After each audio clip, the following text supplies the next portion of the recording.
السلام عليكم ورحمة الله تعالى وبركاته. الغزالات الكبيدات، اليوم كنت نشارك معكم بسيطلة ديال الحوت، ولكن ما قدنيش الوقت نهائيا كالانيفرسير ديال وليداتي، وما قديتش نشارك معكم الصراحة. كتعرفوا الضغوطات ديال العيد الميلاد، داكشي علاش قلت ان شاء الله نوبه اخرى نشاركهم معكم. صيبت لهم بسيطلة ديال الحوت على شكل بابيون وريضات ولا فراش، كيجيو غزالين غزالين غزالين، كيجيو رائعين بطريقه سهله وحشوه زوينه، وطريقه زوينه باش تنجح معكم هاد البسطيله 100% وتجيكم مقرمله ومقرمشه وبمكونات زوينين بزاف ان شاء الله.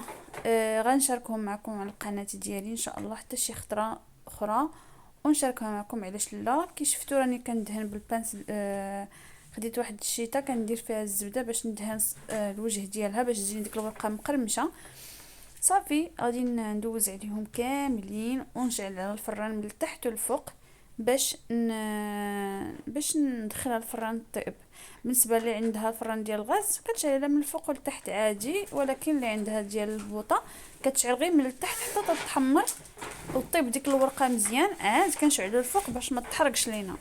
كما كتشوفوا الغزالات من بعد ما طابت من الفوق والتحت كتجي مقرمشه غزاله بنينه. انا نقول لكم بصحه والراحه حتى شي وصفه اخرى ان شاء الله نشاركها معكم. مع السلامه.